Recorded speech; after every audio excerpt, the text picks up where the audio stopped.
자, 이제 임대료 보조부터죠. 임대료 보조와 뒤에 여가 현상 주거 분리는 같은 과정으로 보시면 됩니다. 좀 전에 그 지역지구제 말씀드릴 때 그 구조를 말씀을 드렸죠. 그게 임대료 보조와 동일한 구조라고요.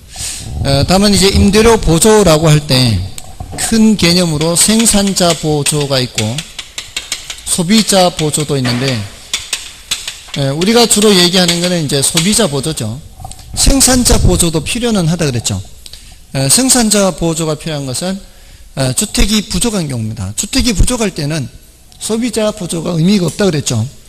그래서 생산자 보조도 있다. 만약에 생산자한테 보조한다면 이건 직접 개입이에요, 간접 개입이에요? 보조라고 했죠. 보조는 간접 개입이에요. 보조는 간접 개입이에요. 다음에 이제 우리가 소비자 보조라고 할 때 거기에는 현금 보조도 있고 현물 보조도 있고 가격 보조도 있다 그랬죠. 그 중에서 현금 보조는 돈으로 주는 것이고 현물 보조는 쿠폰 주는 거죠. 바우처라 그랬어요. 이걸 소득 보조라고도 표현한다 그랬고요. 소득 보조. 다음에 특별한 언급이 없이 가격 보조, 이제 임대료 보조하면 가격 보조거든요. 이게 쿠폰 주는 바우처 제도예요. 우리가 보통 임대료 보조라고 하면은 이걸 의미하는 거고요. 그래서 임대료 보조 하면은 여기 이제 가격 보조다 할 때는 가격을 깎아주는 프로그램이다 이렇게 생각하시면 돼요. 가격을 깎아주는 프로그램이다. 그래서 과거에 임대료 보조를 하게 되면은 수요자들의 소비가 증가하는 것은 소득 효과와 대체 효과로 설명할 수 있다. 이런 표현이 나왔었거든요. 이게 이제 그때 이렇게 나온 이유가 이게 가격 효과가 나타나는 것과 같은 의미가 있다. 이런 의미예요. 가격을 깎아주는 프로그램이기 때문에 그렇게 표현을 하는 겁니다. 아무튼 자, 여기 이제 그 특별한 언급 없으면 가격 보조인데, 이런 보조를 했을 때 효과죠, 효과. 그 효과가 아까 단기적으로 달동 내에 어떻게 돼요? 달동 내에 수요가 증가하는 거죠. 저가주택에 대한 수요죠. 저가주택에 대한 수요가 증가해서 임대료가 올라가요. 가격이 올라갑니다. 그러면은 기존 임대인들의 초과이윤이 생기고, 그 초과이윤을 얻고자 장기적으로 공급이 증가하죠. 근데 공급이 증가할 때 저가주택 시장에서 공급 증가하는 것은 하향 여가를 통해서 공급이 증가하는 거죠. 새로 지어서 공급이 증가하는 것이 아닙니다. 그렇게 공급이 증가하면 가격이 내려가게 되겠죠. 임대료입니다. 여기서는 임대료가 내려가면은 초과이윤이 사라지게 됩니다. 그러니까 이거를 해석할 때 좀 달리 해석할 수 있다는 거죠. 단기적으로 이 임대인이, 기존 공급자가 초과이윤을 얻는다는 것은 이제 임대시장에서는 임대인이죠. 그것은 임대료 보조 혜택을 누구도 본다는 얘기예요. 임대인도 본다는 얘기예요. 번역이 그렇게 되는 거죠. 그렇게 해서 이렇게 공급이 증가하는 거예요. 이게 공급이 증가한다는 게 달동 내에 새로 짓는 게 아니라 하향 여가가 되는 거라 그랬잖아요. 그게 고가주택 시장에 있던 주택 중에 낡은 것들을 소득 수준이 낮은 사람들이 찾아가는 거죠. 임대료 보조 받아서. 여기는 더 이상 집이 없으니까 임대료도 올라가고 저쪽 동네로 이제 낡아지기 시작하는 데 찾아가는 거죠. 이게 저쪽에서는 이제 하향 여가가 되는 셈이 되는 겁니다. 자, 그렇게 해서 가격이 내려가서 결국 초과이윤이 사라지게 된다. 초과이윤이 사라지게 되면 모두 다 임차인이 혜택을 보게 되는 거죠. 이 과정에서 이제 여가 현상을 함께 얘기를 하는 거죠. 자, 그래서 우리 그 표를 보실 때 그 밑에 그 표가 두 개가 있는, 양쪽으로 나눠져 있는데 왼쪽에 저가주택 시장의 표가 그 내용이 더 중요하고요. 거기서도 뭐 비용 불변 산업 맨 밑에 보면 그런 게 있죠. 표의 맨 밑에 보면은 비용 불변 산업이라면 하는 게 있는데, 우리는 특별한 언급이 없으면 이제 비용 불변 산업을 전제로 합니다. 이게 이제 비용 증가나 비용 감소까지 신경 쓰면 너무 복잡해지기 때문에 비용 불변 산업을 전제로 해서 이렇게 되는 거죠. 이 전부 다 원래 가격 수준으로 가격이 내려오는 겁니다. 올라갔던 가격이. 오른쪽은 좀 중요도가 낮으니까 참고로 보시고요. 자, 이거 문제를 좀 보겠습니다. 24번. 임대료 보조 및 공공임대주택 정책에 관한 설명 중 틀린 것은 1번에 우리나라는 생산자 보조 방식으로 공공임대주택 제도를 시행하고 있다. 하고 있습니다. 지금 이 민간 건설사한테 자금을 지원하는 거예요. 민간 건설사한테 자금을 지원해서 짓는 거는 누가 지어요? 민간 건설사가 짓죠. 이런 것들은 이제 간접 개입이라고 볼 수 있는 거죠. 그다음에 정부에서 저소득층에게 지급하는 임대료 보조금을 주택 재화의 구입에만 사용하도록 하더라도 일반적으로 저소득층의 다른 재화 소비량은 임대료 보조금 지급 전보다 늘어난다. 그럴 수 있죠. 이 임대료 보조를 받는다 하더라도 그걸 전액 이 주택 소비에 다 쓰는 게 아니고 일부는 주택 소비에 좀 보태더라도 일부 여유가 생기면은 그 여유 생기는 것으로 이 다른 재화를 소비할 수가 있게 되는 거죠. 그게 설령 그 가격 보조라 해도 마찬가지예요. 가격 보조에서 이제 많이 깎아주면은 지금까지 내가 내던 돈보다는 덜 내도 되잖아요. 덜 내도 되면은 좀 여윳돈이 생기죠. 여윳돈이 생기면 그걸로 다른 재화 구입을 할 수가 있게 된다는 겁니다. 그래서 맞고요. 그 다음에 정부의 공공임대주택 공급은 임대료에 대한 이중 가격을 형성하므로 공공임대주택 거주자들은 사적시장과의 임대료 차익만큼 정부로부터 보조받는 것과 같은 효과를 얻는다. 맞죠? 그 다음에 임대료 보조금이 지급된다고 하더라도 다른 조건이 일정할 경우 저가주택의 임대료가 장기적으로는 원래 수준으로 회귀하므로 시장 전체의 저가주택 공급량이 늘어나는 것은 아니다. 시장 전 저가주택 공급량은 늘어나죠. 이렇게 하향여과가 돼서 원래대로 회귀가 되는 것도 이게 하향여과가 돼서 공급이 증가하니까 원래 수준으로 이렇게 회귀가 되는 거죠. 그래서 틀렸습니다. 다음에 임대료 보조 제도는 수요자 지원 주택 정책의 한 형태이다. 그렇죠. 공급자 지원 정책이 아니라 수요자 지원 정책이 되는 거죠. 정답은 4번이고요.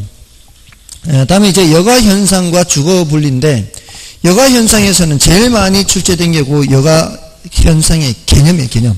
하향 여가, 상향 여가. 그러니까 이 개념 자체를 물었어요. 하향 여가가 뭐냐? 상향 여가가 뭐냐? 하향 여가는 저가주택 시장에서 수요가 증가해서 나타나는 거죠. 그러니까 이 수요가 증가하는 게 뭐 소득 증가 등의 원인으로 인해서 뭐 이게 임대료 보조를 받아서 실질 소득이 증가했든 아니면은 뭐 정말로 소득 수준이 증가했든 그래서 소득이 증가해서 저가주택에 대한 수요가 증가할 때 나타나는 게 하향여가고요. 소득 증가 등의 원인으로 인해서 저가주택에 대한 수요가 감소할 때 나타나는 건 뭐예요? 그건 상향여가예요. 소득이 증가했는데 저가주택에 대한 수요가 감소한다는 얘기는 이제 저가주택이 열등제가 됐다는 얘기예요. 여기서는 아직 저가주택이 열등제가 아닌 거죠. 그러니까 소득 수준이 늘어날 때 처음서부터 열등제에 대한 수요가 줄어드는 게 아니라고 했죠. 예전에 먹고 살기 힘들 때는 쌀과 보리 간의 관계에서 보리밥도 새끼 못 먹던 시절에는 소득이 증가하면은 처음에는 보리 수요가 늘어나요. 이때는 아직 보리가 열등제가 아니에요. 이때는 보리가 정상제입니다. 근데 더 소득 수준이 늘어나게 되면은 쌀로 바꾸잖아요. 그때는 이제 수요가 줄죠. 저가주택도 그렇다는 얘기예요. 아직 달동네 살고 있는 수준에서는 뭐 임대료 보조 받아봤자 이게 얼마나 보조 받겠어요. 그렇게 해서 수요가 증가하는 것은 아직은 정상제입니다. 조금 더 여건이 좋은 저가주택을 찾으러 다니는 거죠. 근데 아예 소득 수준이 늘어나 버리면 달동네를 벗어나서 고급주택 지역으로 가버리는 거죠. 이렇게 되면 뭐가 되는 거예요?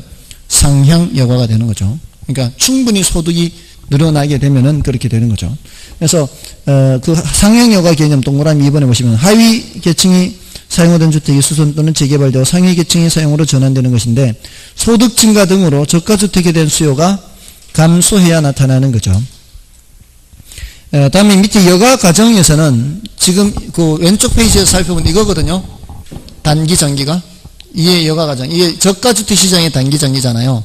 그럼 고가주택 시장에서는 어떻게 돼요? 이게 이제 저가 시장과 고가 시장을 함께 보면은 저가 시장에서는 단기적으로 수요가 증가하고요.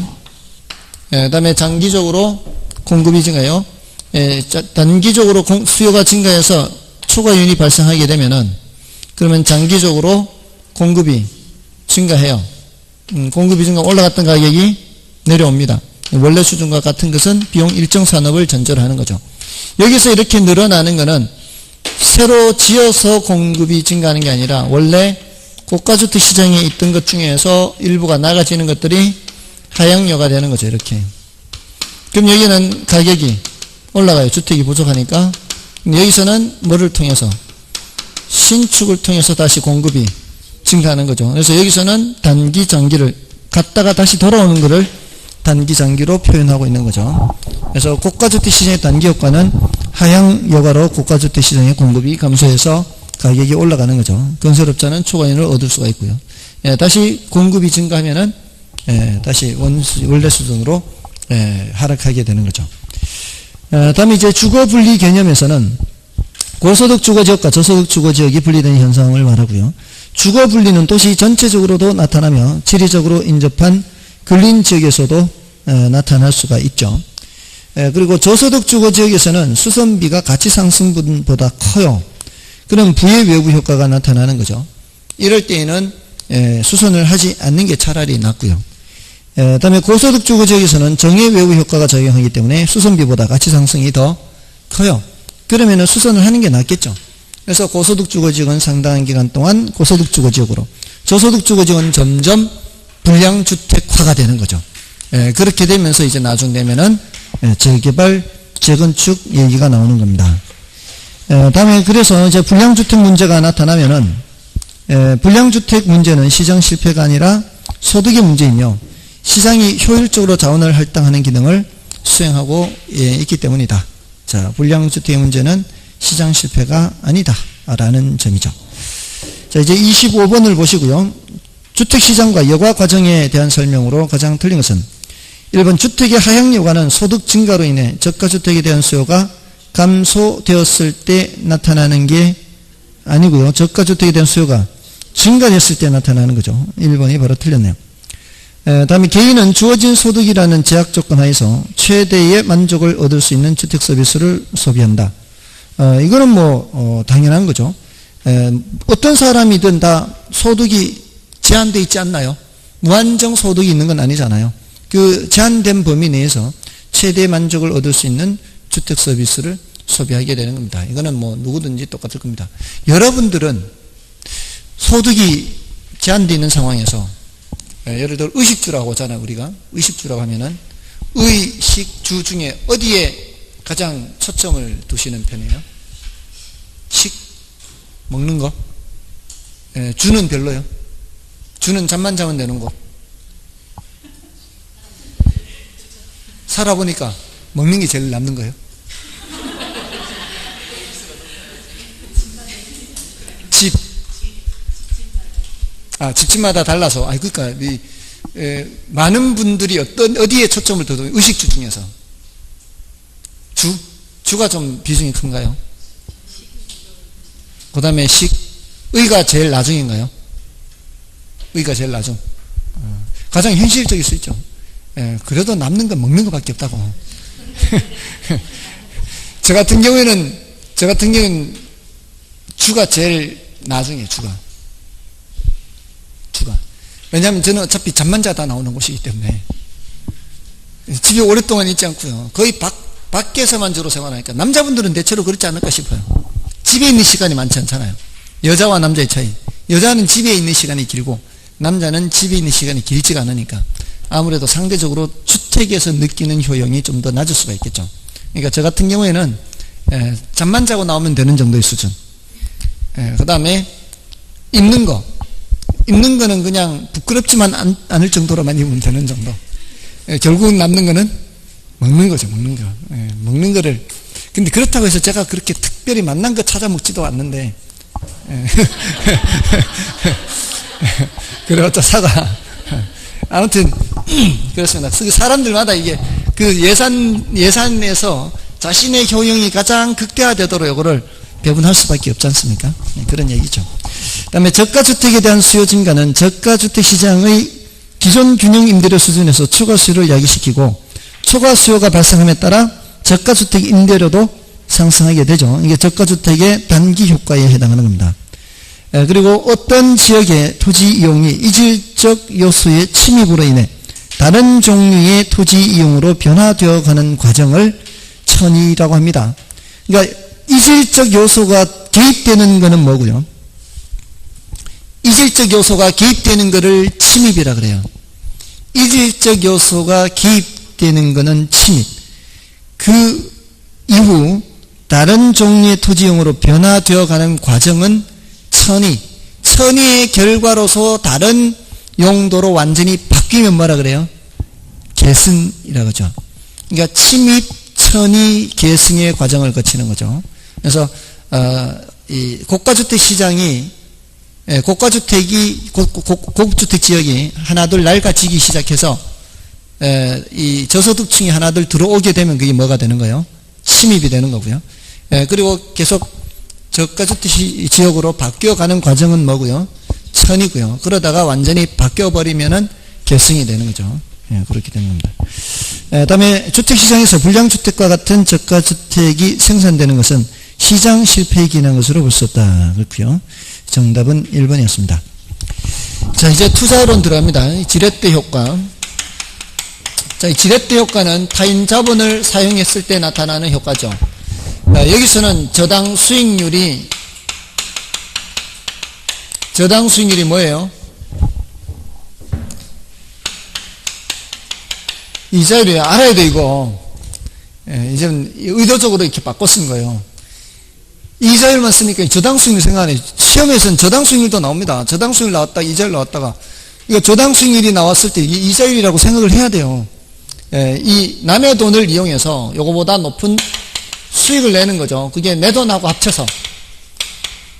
남의 돈하고 내 돈하고 합친 그 수익률이 이자율보다 높으면 남의 돈 빌려온 것에 대해서는 뭐만 주고 이자만 주고 남는 거는 내가 번 데 얹어버리기 때문에 지분 수익률이 더 커지게 되는 거죠.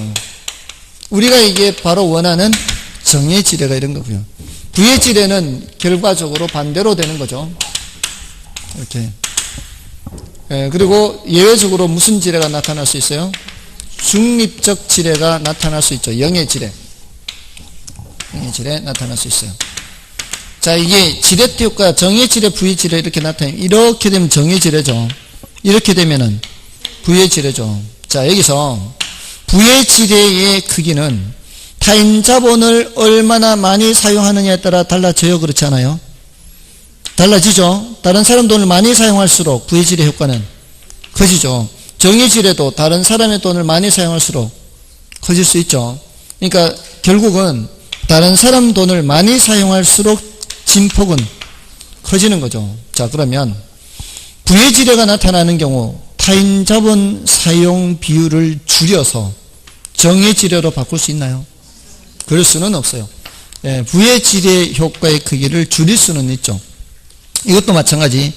다른 사람 돈을 줄이면은 그 효과의 크기가 줄어드는 것이지 방향을 바꿀 수는 없는 거예요. 근데 이거는 달라요. 만약에 저당 수익률이 낮아지게 된다면 부의 지뢰가 정의 지뢰로 바뀔 수 있을까요? 없을까요? 그는 있죠. 지금 이것 때문에 지금 부의 지뢰가 나타나는 거 아니에요. 이럴 때 저당 수익률이 낮아지게 되면은, 요거보다 낮아지게 되면은, 그러면은 부의 지뢰가 뭐로 바뀔 수 있어요? 정의 지뢰로 바뀔 수가 있는 거죠. 됐나요? 그러면 저당 수익률의 변화가 총자본 수익률에 영향을 미쳐요, 안 미쳐요? 총자본 수익률에는 영향을 미치지 않는 거죠. 총자본 수익률에는 영향 미치지 않아요. 내가 남의 돈을 많이 사용하거나 적게 사용한다고 해서 여기서 수익률이 달라지면 말이 안 되는 거죠. 여기서의 수익률은 똑같은 거예요. 여기서의 수익률은 똑같은데 이쪽의 수익률이 어떠냐에 따라서 저쪽 이걸 건너서 총자본 수익률 건너서 저쪽 수익률이 달라진다는 거지. 총자본 수익률은 이거는 영향을 받지 않아요. 이 위치는 영향을 받지 않습니다. 됐나요? 저당 수익률에 따라서 얘가 바뀌지는 않아요. 아시겠죠? 예를 들어 조금 더 낮은 이자를 사용하면 이렇게 되는 수 있다고. 이렇게 조금 더 낮은 이자를 사용하면 이게 올라가는 폭을 더 키워요. 그럼 얘가 더 커지는 거죠. 조금 더 높은 이자를 사용하면은 이렇게 되니까 높은 이자를 사용할수록 여기는 더 낮죠. 됐나요? 뭐는 변함이 없다고요? 총자본 수익률에는 영향을 미치지 않습니다. 됐나요? 요 점이 이제 총자본 수익률에 미치기 때문에. 자, 그런 내용이에요. 다음에 이제 밑에 소득이득률, 자본이득률, 종합수익률. 자, 우린 부동산 투자할 때는 항상 두 가지 다 생각해야 된다 그랬죠. 하나는 소득이득, 하나는 자본이득. 두 개 더해서 종합수익률. 두 가지를 다 생각해야 돼요. 자, 26번을 좀 보시고요. 부동산 투자에 대한 설명이다. 동영상. 1번에 레버리지 효과란 타인 자본을 이용할 경우 부채 비율의 증감이 자기 자본 수익률에 미치는 효과를 말한다. 맞죠? 그 다음에 V의 레버리지 효과란 부채 비율이 커질수록 자기 자본 수익률이 하락하는 것을 말한다. V의 레버리지가 나타날 때는 부채 비율이 커질수록 자기 자본 수익률이 내려가죠. 맞습니다. 융자를 받아 아파트를 구입했을 때 차입 금리보다 집값 상승률이 높아 자본 이득을 보는 경우는 지렛대 효과로 볼 수 있다. 볼 수 있죠. 이게 자본 이득만을 보든 아니면 소득 이득만을 보든 두 개를 다 합쳐서 보든 그게 이자율보다 높다면 정의 지뢰가 나타나는 겁니다. 그 다음에 자기 자본이 같다면 융자를 이용하는 것이 이용하지 않는 것보다 분산 투자 효과를 누릴 수 있다. 이거는 어떤 의미예요? 이런 의미입니다. 내가 갖고 있는 돈이 1억이에요. 근데 A도 1억짜리고 B도 1억짜리일 때 A나 B 하나만 사게 되면 내 돈으로만 사면 A나 둘 중에 하나만 사야 돼요. 근데 5천씩 융자를 안고 사게 되면은 이 말이에요. 5천씩 융자를 안고 사면 두 개 다 살 수 있죠. 자기 자본, 타인 자본, 자기 자본, 타인 자본. 분산 투자 효과를 얻을 수 있어요. 똑같은 1억이라도. 그 다음에 정예 레버리지 효과는 저당 수익률이 총 자본 수익률보다 높을 때 발생한다. 저당 수익률이 이자율이라죠. 저당 수익률이 더 낮아야 정예 지뢰가 나타나는 거죠. 그래서 5번 틀렸습니다. 이런 문제, 이론으로 나오는 게 이런 수준으로 나오면 틀리면 안 되는 거죠. 조금 전에 그게 조금 까다로운 거예요. 난이도가 높은 거예요. 저당 수익률의 변화가 총자본 수익률에 영향을 미친다, 안 미친다? 안 미친다는 거예요. 그리고 타인 자본 사용 비율이 변한다고 해서 부의 지뢰가 정해지로 바뀌거나 정의 지뢰가 부의 지뢰로 바뀌진 않아요. 타인 자본 사용 비율. 이건 이쪽에서 따져야 돼요. 근데 이거에 높낮이. 저당 수익률이 높아지거나 낮아지거나 하는 것은 이쪽에 영향을 미칠 수 있죠. 여기는 영향을 미칠 수 있어요. 이쪽은. 근데 뭐에는 영향을 미치지 않는다고요? 총자본 수익률에는 영향을 미치지 않는다고요. 이건 어차피 요 지점을 얘기하는 거니까. 됐나요? 자, 다음에 이제 부동산 투자 위험의 종류 및 위험에 대한 투자자의 태도. 자, 위험의 종류에서는 사금법인유죠. 그 사금법인유에서는 그 밑에 특히 금융적 위험하고 인플레 위험하고 헷갈리지 않도록 하고요. 금융적 위험은 타인 자본을 사용해서 나타나는 위험입니다. 그리고 인플레 위험은 인플레이션이 나타나서 발생하는 위험이죠. 그럼 인플레이션이 나타나서 화폐 구매력이 하락해서 나타나는 위험이 뭐가 있을까요? 부동산 투자에서 바로 소득이득의 실질가치가 하락하는 거죠. 그러니까 임대료 실질가치 하락하는 거예요. 인플레 위험은 그거 생각하면 제일 쉬워요. 물론 그것뿐만은 아니고 변동이자율로 대출받았을 때 이 투자자들이 변동이자율로 대출받게 되면은 인플레가 발생하면은 이자율이 올라갈 거 아니에요. 그렇게 해서 나타나는 것도 얘기할 수가 있고요. 그 다음에 그 사업상 위험은 다시 시운위 하죠. 시장 위험, 운영 위험, 위치운, 시운위. 그 중에서 제일 걱정스러운 게 뭐라 그랬어요? 시장 위험이라고 그랬죠. 이거는 수급과 관련된 시장 상황의 위험이 시장 위험이고 그 외에 포괄적인 위험들은 거의 대부분이 운영 위험입니다. 그리고 위치 고정성에 의해서 나타나는 위험, 위치 위험. 자, 이렇게. 다음에 그 밑에 이제 위험에 대한 투자자의 태도는 그 위험 회피형을 우리는 전제로 하죠. 이거는 동일한 수익이라면 위험이 낮은 것을 선택하는 투자자 유형을 말하죠. 자, 여기 위험 선호형은 이제 위험 중평과 함께 우리는 예외적으로만 생각하고요. 그 개념 정도만 알면 되죠. 그러니까 위험 중립형은 어떤 사람들이에요?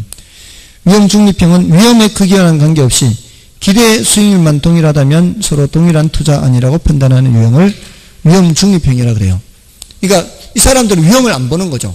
지난번에 말씀드렸나요? 똑같은 수익이 예상될 때 위험이 큰 놈이 있고 위험이 작은 놈이 있을 때 위험 중립형은 그런 거 안 보고 그냥 수익만 똑같으면 똑같네라고 판단하는 사람들이에요. 자, 그렇게 하시고요. 그 다음에 위험이라는 거 밑에 당구장 표시 있죠. 위험은 예상치로부터 벗어날 가능성이고 위험이 크다는 것은 손실 가능성이 크다는 것뿐만 아니라 수익이 크게 날 가능성을 동시에 포함하는 개념이에요. 즉 예상치로부터 아래 위 진폭이 큰 것을 위험이 크다라고 하는 거죠. 그리고 위험 기피적이라고 해서 위험을 전혀 부담하지 않으려고 하는 것은 아니죠. 넘어가셔서 27번을 보시고요. 자, 27번은 다음은 부동산 투자 위험에 관련된 설명이다. 틀린 것은 1번 부동산 투자자가 위험 회피형이라면 부동산 투자의 위험이 증가할 때 요구 수익률을 낮춘다. 요구 수익률을 높이죠. 이건 당연히 틀렸고요. 다음에 2번 운영 위험이란 사무실의 관리, 근로자의 파업, 영업 경비 변동 등으로 인해 야기될 수 있는 수익성의 불확실성을 폭넓게 지칭하는 개념이다. 이거는 맞는 말이에요. 그러니까 시장 상황과 관련되지 않은 나머지 포괄적인 위험을 전부 다 운영 위험이라고 하는 겁니다. 수급 상황과 관련된 위험은 시장 위험이고요. 그 다음에 3번 부동산 투자 위험은 투자 재정과 관련한 금융적 위험이 있다. 이건 맞죠. 그 자금 조달과 관련한 거죠. 그 다음에 수익률의 분포가 정규 분포라면 수익률의 분산이나 표준 편차로 위험을 측정할 수 있다. 이 정규 분포라는 말은 굳이 무시해도 돼요. 이거는 특별히 뭐 다른 의미가 있는 것은 아니고요. 통계학적으로 이제 그렇게 얘기를 하는 겁니다. 그다음에 부동산 투자 위험은 투자 기간 동안의 전반적인 물가 상승으로 인해 발생하는 구매력 하락 위험이 있다. 맞죠? 이게 이제 인플레 위험이죠. 이거는 부동산 투자에서는 어떤 형태로 나타나요? 임대료의 실질 가치 하락으로 나타나게 됩니다. 임대료의 실질 가치 하락. 대부분은 고정 임대료 계약을 맺거든요. 그러니까 고정 임대차에서는 임대료 실질 가치가 떨어지게 되는 거죠. 그 다음에 28번 수익률의 종류입니다. 자, 여기서는 체크해야 되는 게 기대 수익률과 요구 수익률을 비교하는 거죠. 기대 수익률과 요구 수익률 비교해서 물론 실현 수익률도 있지만 의사결정하는 데는 실현 수익률은 전혀 영향을 미치지 않죠. 이 두 개를 비교해서 하잖아요. 기대 수익률은 예상 수익률로 기억을 하시면 되고요. 기대 수익률은 예상 수익률입니다. 그리고 요구 수익률은 투자자가 요구하는 최소 수익률이고요. 투자자가 요구하는 최소 수익률. 다음에 기대 수익률은 내부 수익률, 요구 수익률은 외부 수익률. 기대 수익률을 객관적 수익률이라면 요구 수익률은 주관적 수익률. 자, 이렇게 구별할 수가 있죠. 자, 이 기대 수익률은 이제 가중평균에서 계산을 하는 편이고요.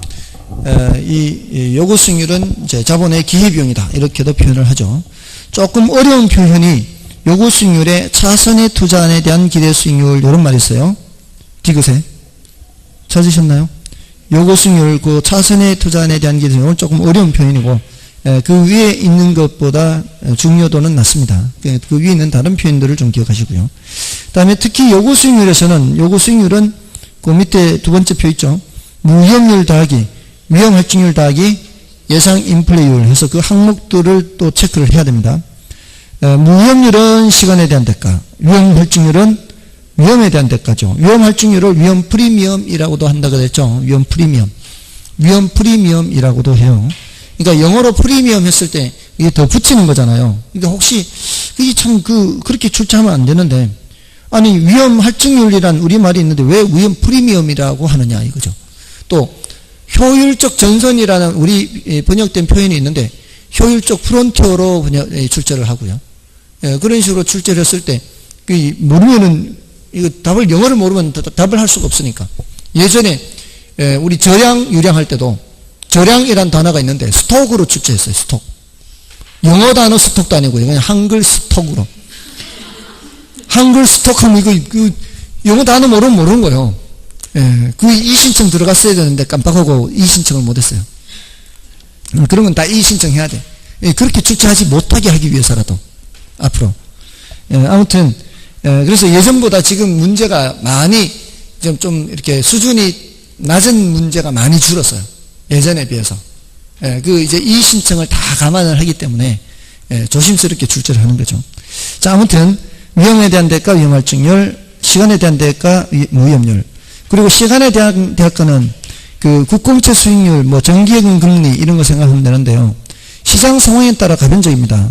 근데 이 위험할증률은 뭐에 따라 달라져요? 시장 위험에 따라 달라지고 하나, 개별 투자 위험에 따라 달라지고 둘, 투자자의 위험에 대한 태도에 따라서도 달라져요. 셋. 그러니까 위험할증률이 달라지는 것은 시장 위험, 개별 투자 위험, 위험에 대한 태도, 세 가지에 의해서 달라질 수 있습니다. 다음에 기대 수익률과 요구 수익률의 관계에서 기대가 요구보다 더 크면 어떻게? 기대가 요구보다 더 크면 채택을 하죠. 기대가 요구보다 작으면 기각이죠. 이러면 채택을 하는 거고요. 근데 이게 채택을 한다는 게 채택을 하려고 한다 이렇게 기억을 해야 돼요. 채택을 하려고 한다. 그러면 수요가 증가하게 되거든요. 부동산 수요가 증가할수록 투자금이 더 많아진다는 얘기예요. 이게 가격이 올라가요. 수요가 증가하면 가격이 올라가고 가격이 올라감에 따라 투자 금액이 더 많아지게 되면은 기대 수익률은 점차 내려가게 되죠. 그러면은 기대와 요구가 결국 같아지게 돼요. 그 같아지게 되는 과정에서 기대가 내려가서 같아지게 되는 거고요. 이때는 기대가 결국 같아지게 되는데 이렇게 되면 사람들이 안 산다고요. 안 사면 부동산 가격이 계속 떨어지고요. 부동산 가격이 떨어질수록 기대 수익률은 올라가는 거예요. 예상 수익률은 올라가는 거죠. 그게 내가 투자할 돈이 점점 적어도 살 수 있다는 얘기죠. 그러니까 이렇게 생각하시면 돼요. 산 사람 입장에서 생각하는 게 아니라 사려고 하는 사람 입장에서 생각해야 돼요. 어떤 물건을 사려고 마음을 먹고 있는데 지금 떨어지고 있을 때 어떤 생각이 들어요? 조금만 더 떨어지면 사면 더 좋겠다. 조금만 떨어지면 더 좋겠다. 그때 사면 되니까. 그렇게 생각하면 된다고요. 가격이 내려갈수록 예상 수익률은 가격이 내려갈수록 예상 수익률은 올라가는 거죠. 앞으로 올라갈 때를 대비해서 그 얘기입니다. 자, 다음에 28번 문제를 보시고요. 부동산 투자 위험과 수익에 관한 설명으로 틀린 것은 단 다른 조건은 동일합니다. 1번에 동일한 위험 증가에 대해 위험 회피형 투자자는 위험 추구형 투자자보다 더 높은 수익률을 요구하게 된다. 맞죠? 그다음에 투자 결정은 기대 수익률과 요구 수익률을 비교함으로써 이루어지는데 투자자는 투자 대안의 기대가 요구 수익률보다 큰 경우 투자를 하게 된다. 맞죠? 이것도 맞고요. 어떤 부동산에 대한 투자자의 요구 수익률이 기대 수익률보다 큰 경우, 요구 수익률이 기대 수익률보다 큰 경우 하면 이걸 써놓고 보는 게 안 틀리는 겁니다. 자, 하면 틀려요. 요구 수익률이 기대 수익률보다 크면 채택이에요, 기각이에요? 기각이죠. 기각하게 되면은 사람들이 사지 않으려고 하고요. 그럼 가격이 내려가고요. 결국 같아질 때 뭐가 변해서 같아진다고요? 기대가 높아져서 같아지는 거죠. 근데 뭐라고 돼 있어요? 점차 하락하게 된다. 3번 틀렸죠. 그 다음에 부동산 투자에서 일반적으로 위험과 수익은 비례관계를 가지고 있다. 맞죠? 비례관계를 가지고 있다 할 때 이 위험은 체계적 위험이라고 그랬어요? 비체계적 위험이라고 그랬어요? 위험 수익 비례관계에서 말하는 위험은 체계적 위험이라고 그랬죠. 그 다음에 위험 추구형 투자자는 높은 수익률을 획득할 기회를 얻기 위해 위험을 기꺼이 감수하는 투자자를 말한다. 맞고요. 그 다음에 이제 위험 수익 측정 및 평균 분산 결정법입니다. 자, 이 수익은 평균으로 측정하고요.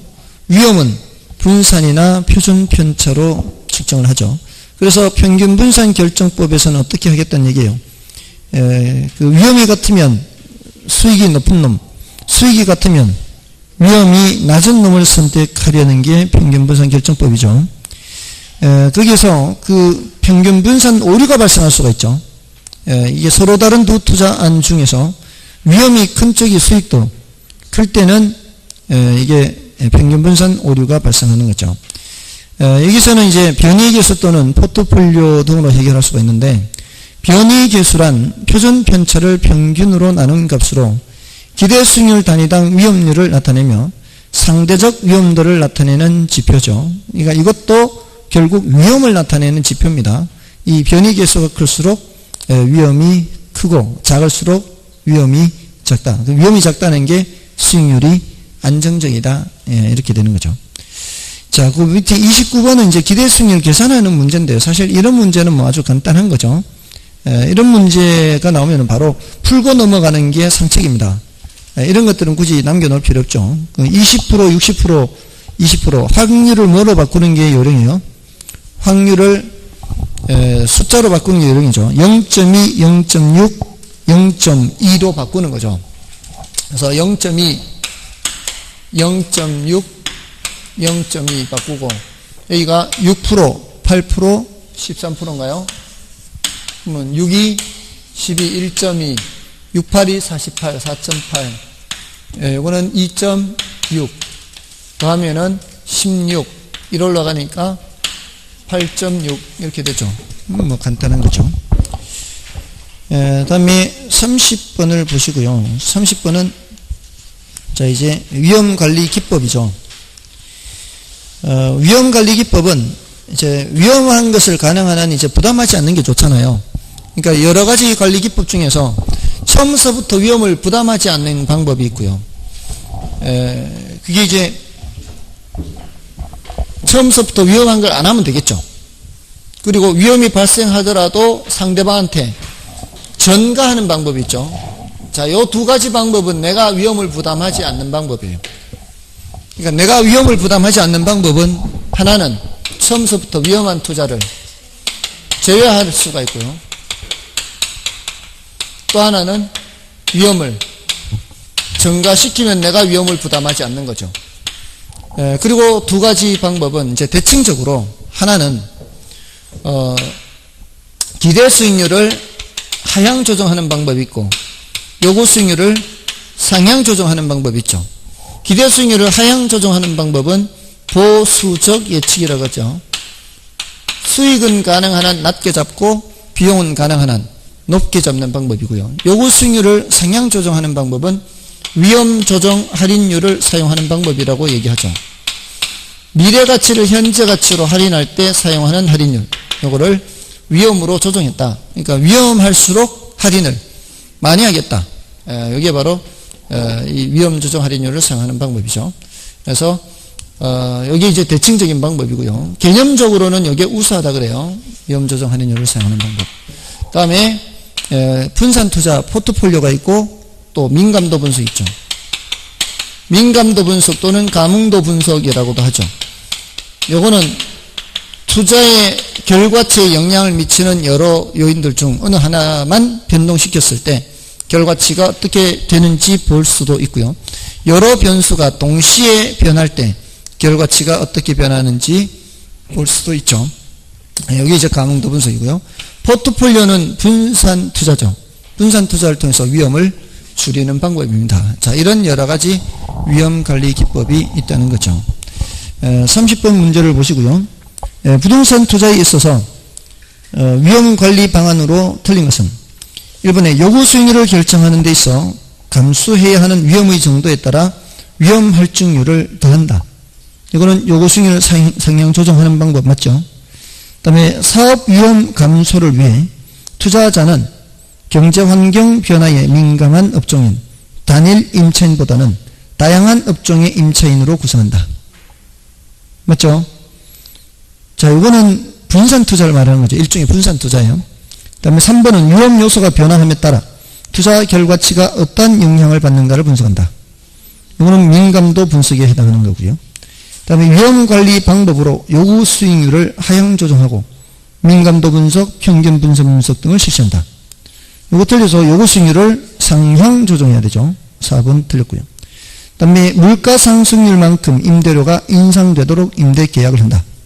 요거는 위험 전가에 해당해요. 위험 전가. 그죠? 그래서 다 맞고 4번이 정답이고요. 다음은 31번 이제 포트폴리오 이론이죠. 포트폴리오는 여기서 이제 연결되는 거라 볼 수 있죠. 위험을 줄이는 거죠. 분산 투자를 통해서. 분산 투자를 통해서 얻으려는 효과가 뭐라고요? 위험을 줄이는 건데, 모든 위험을 줄일 수 있는 게 아니라 그랬죠. 체계적 위험은 줄일 수가 없고 비체계적 위험만 줄일 수 있다 그랬죠. 대상이 되는 위험은 비체계적 위험이고, 이 비체계적 위험은 투자안에 따라 달리 나타나는 위험을 말하죠. 모든 투자안에 공통으로 나타나는 위험은 체계적 위험이죠. 그래서 우리 위험을 줄인다고 할 때 그 대상이 되는 것은 비체계적 위험이고, 요거를 가능한 한 많이 줄일 수 있는 방법이 두 가지 말씀드렸죠. 하나는 구성자산수를 다양하게 하는 방법이 있고, 하나는 이제 두 개 투자안만 놓고 봤을 때는 수익률이 반대 방향으로 움직이게 구성하는 거죠. 근데 수익률이 같은 방향인지 반대 방향인지를 나타내는 용어가 상관계수죠. 아까 변이계수는 뭐였어요? 이거는 상대적 위험도를 나타내는 게 변이계수고, 상관계수는 두 변수 안에 상관관계를 나타내는 거예요. 같은 방향인지 반대 방향인지를 나타내는. 그래서 마이너스 1에 가까이 갈수록 효과가 높고 1에 가까이 갈수록 효과가 낮아서, 상관계수가 1일 때는 아예 효과가 없는 것이고, 상관계수가 1보다 작고 마이너스 1보다 크거나 같을 때는 효과가 있는 것이고, 상관계수가 마이너스 1일 때는 효과가 가장 높아서 비체계적 위험을 뭐까지 줄일 수 있고 0까지 줄일 수가 있고, 이때는 효과가 없고 이때는 효과가 있고, 자, 이렇게 구별할 수 있고요. 그리고 상관계수가 0일 때 상당한 효과가 있다 그랬죠. 주의하시라 그랬어요. 실제로는 굉장히 높은 효과가 있습니다. 그게 이제 상관계수에 대한 것이고요. 그리고 그 표의 두 번째 항목인가요? 위험 수익 상쇄 관계. 위험과 수익이 비례 관계에 있다는 것은 시장에 체계적 위험과 수익이 비례 관계에 있는 거죠. 비체계적 위험이 아니고요. 그 다음에 포트폴리오 관리라는 표현 체크하시고요. 포트폴리오 관리라는 것이 어떤 의미를 갖고 있는지. 포트폴리오 관리란 불필요한 위험을 제거하여 최선의 결과를 얻을 수 있는 포트폴리오를 선택하는 것을 말하고요. 그래서 최적 포트폴리오를 선택하는 거죠, 결국. 그리고 이 일반적으로 구성자산수가 많을수록 불필요한 위험을 크게 제거하는데요. 이는 구성자산들의 수익률의 분포 양상이 서로 다르기 때문입니다. 그리고 최적 포트폴리오는 효율적 전선과 투자자의 무차별 곡선이 접하는 점에서 이루어지죠. 자, 그래서 이 효율적 전선과 무차별 곡선에 대해서도 이제 정리를 해 두셔야 되죠. 효율적 전선은 어떤 개념이, 효율적 전선은 동일한 위험 하에서 수익률이 가장 높은 포트폴리오를 연결한 선, 이렇게 하거나 동일한 수익률 하에서 위험이 가장 낮은 포트폴리오를 연결한 선, 이렇게 하거나, 이런 것들을 효율적 포트폴리오라 그랬죠. 효율적 포트폴리오를 연결한 선, 이렇게 얘기하거나, 평균 분산 지배 원리를 만족하는 포트폴리오를 연결한 선 해도 돼요. 평균 분산 지배 원리가 뭐였어요? 아까 동일한 위험 하에서는 수익률이 가장 높은 게 지배하고, 동일한 수익률 하에서는 위험이 가장 낮은 게 지배하는 거예요. 그래서 효율적 전선을 표현하는 방법은 모두 네 가지. 효율적 전선을 표현하는 방법 네 가지. 하나는 동일한 위험 하에서 수익률이 가장 높은 포트폴리오 연결. 하나는 동일한 수익률 하에서 위험이 가장 낮은 포트폴리오 연결한 선. 하나는 효율적 포트폴리오를 연결한 선. 하나는 평균 분산 지배 원리를 만족하는 포트폴리오를 연결한 선. 정신 차리십시오. 끝까지. 아직 반도 안 왔어요, 지금. 지금 표정들이 보여, 이제 점점. 오전, 이제 겨우 이제 오전 끝나는데, 오후에 이제 갈 길이 험하다는 걸 보여주고 있어요, 지금. 아무튼, 자, 다음에 무차별 곡선. 무차별 곡선은 동일한 만족도를 나타내는 선을 무차별 곡선이라고 그래요. 이 점과 이 점의 만족도가 어떻다? 똑같다. 이 점과 이 점의 만족도가 똑같다. 근데 이렇게 교차하고 있는 거는 이 사람과 이 사람이 서로 다른 사람이에요. 같은 사람일 때는 절대로 교차할 수가 없어요. 다른 사람인데, 가파를수록 더 공격적이에요? 완만할수록 공격적이에요? 완만할수록 공격적 투자자고요. 가파를수록 보수적 투자자죠. 자, 이렇게. 그리고 아래로 볼록의 의미가 뭐라 그랬어요?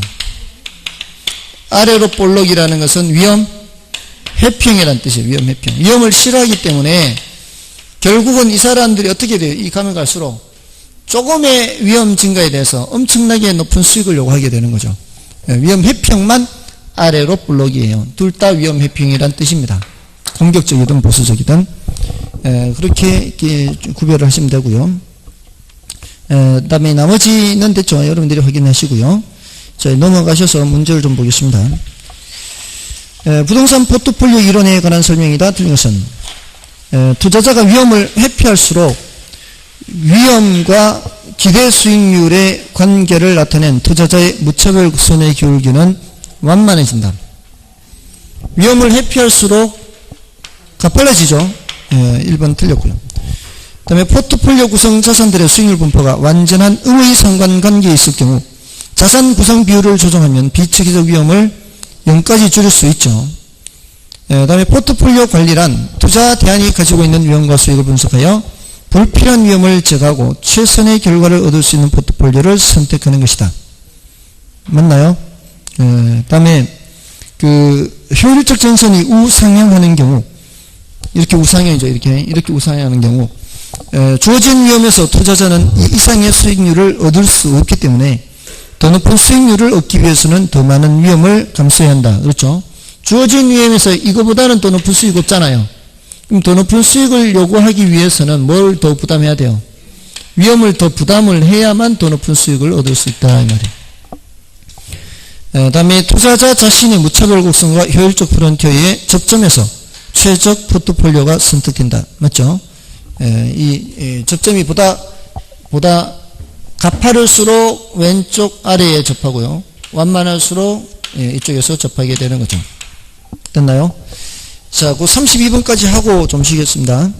지금 오후 시간이 조금 더 시간이 짧아서 조금은 더 맞춰 놔야 됩니다.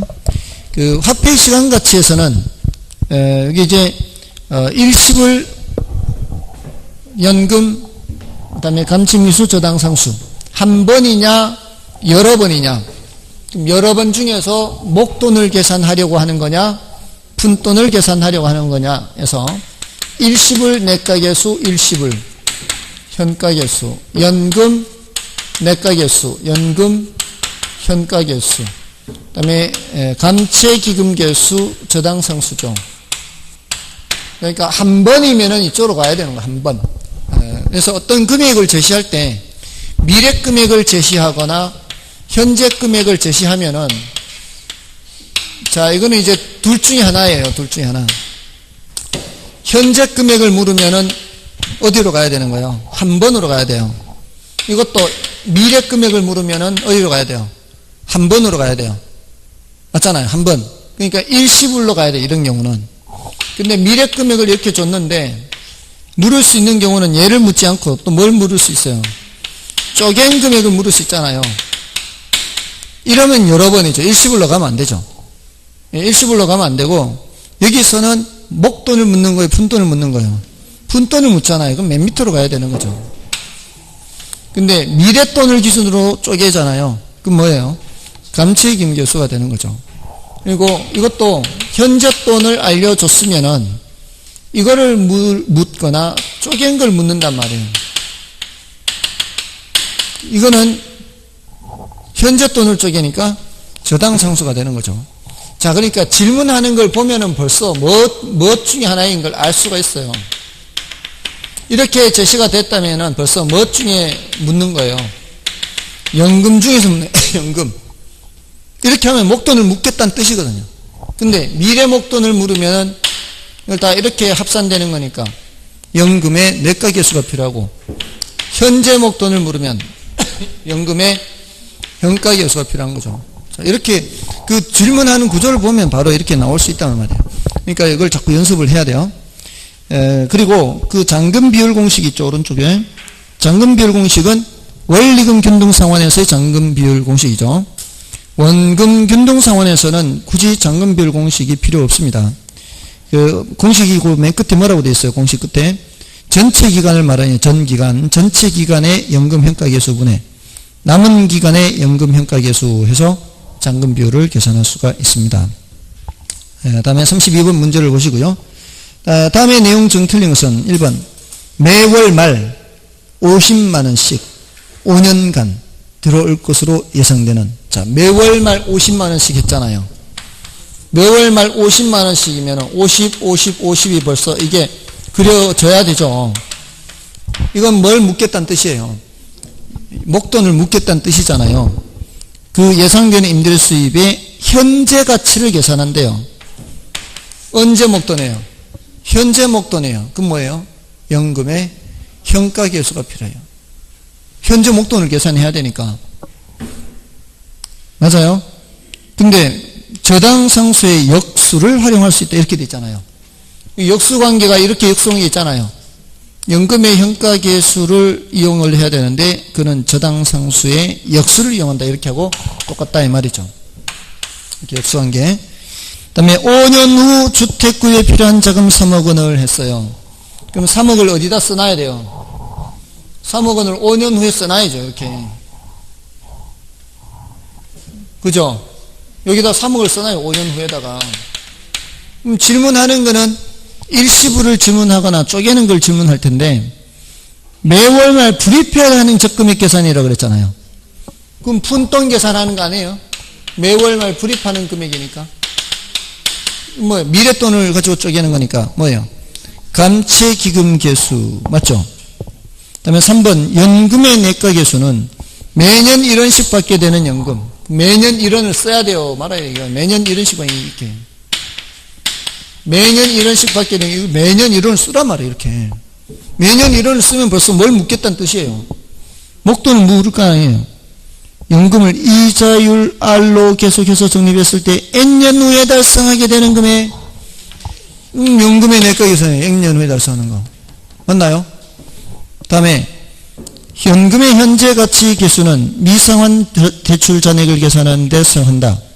그 위에 공식에 나왔잖아요. 원리금균등상환에서 연금의 현가 계수를 이용해서 잔액을 계산하는 데 사용하죠.